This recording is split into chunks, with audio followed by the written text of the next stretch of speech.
Hello and welcome back to my channel. My name is SewRena, and in today's video we're going to be sewing up a really quick summer outfit. Yes, I know I said summer. I'm going on a quick weekend trip and it's going to be very hot, so I need something very quick. So I'm going to be sewing up this cute little outfit that I feel like most of you have seen Midge Maisel wear in Marvelous Miss Maisel, but I actually saw inspiration from Pinterest. So I'm going to show my inspiration photo further on. So if you're interested in seeing me sew up this outfit, go ahead and like and subscribe. And now let's get into the inspiration, the fabric, and the patterns I'll be using to recreate this look. The top pattern I use is Advanced 7957. The bolero is Simplicity 2780. And for the shorts, Simplicity 3435. I am super pressed for time, so I'm using scrap from this yellow gingham project. Starting with the shorts, I'm cutting out the front and I'm leaving a little bit of the pattern margins on here because I want to extend the waist a bit so it's a little bit more comfortable. This is one of those pre-proportioned patterns that helps you size the pattern quicker with regard to the length. So I'm going to leave it as a medium because in the reference photo, the pants or the short is a little bit longer than I usually wear them for the 1960s. I know these are going to sew up really quickly. At least within the hour, I can sew shorts and pants very fast, especially when they're already in my size. So I start off with the darts, and the longest part is just making sure that the gingham lines up because I do want all of my prints to match, which it does. And this is really easy to do on like this 1/4-inch gingham. Anything smaller or more busy of a print would have taken a little bit longer, but this was really quick and easy. Also, because it's a simple cotton, it doesn't shift around, so once you lay it where you want it, it kind of stays. Usually I will pattern match by cutting my pattern 2 separate pieces. I didn't have time for that, so I did double up my fabric to cut 2 pieces at a time, and because it was cotton, it didn't shift around. These 1960s style shorts get a lot of wear in the summer when it gets really hot, so I want to make sure that the seams are durable because they're going to get a lot of wear and a lot of wash. So I use French seams, which is my favorite and preferred method of finishing my seams, and I'll leave a seam finish video tagged above for you to check out if you want to see in detail how to do a French seam.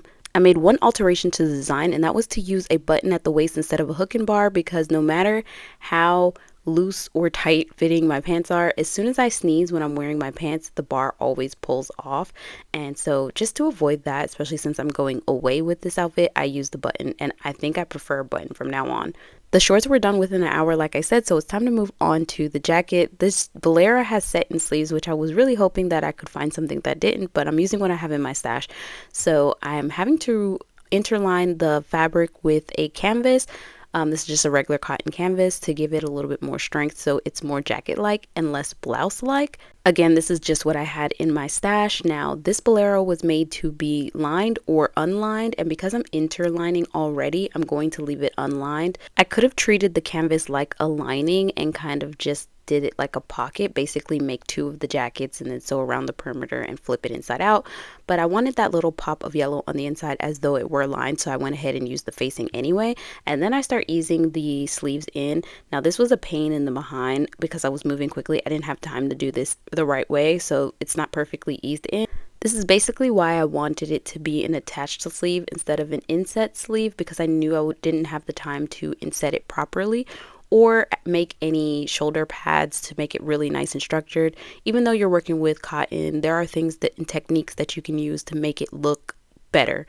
I just didn't have time for that, and I figured that the effort that I was going to put into other things, like making sure that the pattern matched and everything, would outshine everything in the end, because basically I want to be able to take really nice photos. Also, I just didn't cut off all of the seam allowance on this, so that way I could always take the sleeve off and then ease it back in properly later. Also, because I was moving so quickly and I'm working with cotton as well as canvas, I used my serger to finish the seams on this piece. The only thing is I did not cut all of the seam allowance off, so that way I could always go in and make adjustments later. So I did cut the seam allowance, but not all the way off. So in situations like this, I would consider this a wearable muslin because I put it together. It looks really nice to wear, but it's still not perfect or the way that I would do it if I weren't trying to get this entire outfit done in a day. I'm putting on the facing now, and at this point I have like a day left to work on this project, and the pants are already done, the shorts are done, and this is almost finished. So in my head I'm thinking, hey, when I'm done with this, I'll have time to make like a quick crop top from the 60s or something like that. I definitely don't have time for that. Like, I still have kids, I still have responsibilities outside of this, but it was nice to dream, right? The bolero is done and so are the shorts, so I'm moving on to the blouse. The bolero that I made is a lot different from the inspiration, and I just didn't have time to make adjustments. It's something I noticed right away, but it wasn't important to me. The original has buttons, so it's like an actual jacket, and I don't think the neckline is so high up. It's a little cut into, so that way there's room for the lapels of the blouse, but I'm not really worried about that. So we're moving on to the blouse. This is a blouse that I've made before, so I knew it was going to be quick. It does have an attached sleeve. It has some like upside down darts, so they're called dart tucks on the front and back bodice of it. This is just a really simple, really quick pattern that I absolutely love, and it has like a faux French seam, no, a faux French cuff, I want to say. So it has like those little daggered cuffs that I absolutely love, and they're a lot more dramatic and more sharp than the inspiration photos, but that's more of my style, so I wanted to include it.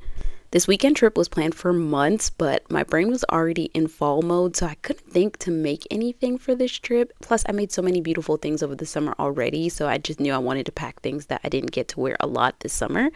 But then again, this is a special occasion. I wanted something new and special. Also, I wasn't going to be able to finish up the suit that I've been working on to upload for the channel, so I was like, let me just make something really quick and challenge myself, and I did. This inspiration photo has been on my Pinterest board for a couple years now, so I felt like if ever I was going to make it, it's now, especially since I was like under the pressure of trying to get it done quickly. I knew I was going to complete it, so it was kind of like the right project at the right time. I also think that another bit of inspiration was the fact that it's very much suit-like, and because I'm in the mood to make suits, I made one last week. I'm currently working on one now. I was like, oh, this is like a quick little summer suit. At least that's what I convinced myself it was. Then the last and final like hype of it all is the fact that we've really been buckling down on working on the Corvair every weekend. The engine is back together. So much work has been done. So I'm going to have a cute little yellow outfit to match the cart in the spring. Plus I got rid of some scrap. If you're interested in seeing any of the cart updates, I do that in short form. So check out the YouTube shorts, Instagram, TikTok, all of those. Just as soon as this project made it off of my to-do list, I feel like it's going to be right back on because it sewed up so quickly. I always have gingham in my stash. Like I literally have some blue and white gingham that I could use to make this again. And I'm not a blouse person, but this sewed up so quickly. And I really love the way that this blouse fits. Like I said, I've made it before, so this is my second one. And I could totally see myself making more of these, especially because of that dagger cuff that I love. Anyway, we are nearing the end of the video, so if you've had a good time here, please consider subscribing, like this video so I can push it through the algorithm and get those views up. Also, leave me a comment down below. I'd love to hear your thoughts on this project. I loved reading your comments on my last suit video where I compared my first suit or one of my first suits to a current version of it. It was so sweet. Thank you guys so much for commenting and supporting. If you'd like to support this channel any further, you can leave me a virtual tip over on Ko-fi or become a bobbin over on Patreon. We'd absolutely love to have you. I post sneak peeks of upcoming projects, current progress photos, as well as some exclusive content as well. Of course, the best free way to support me and my work is to like, subscribe, share this video with someone you think might be interested in leaving me a comment. I appreciate any and all support. I hope you guys enjoyed my version of this cute little set, and I look forward to seeing you in the next one. Bye!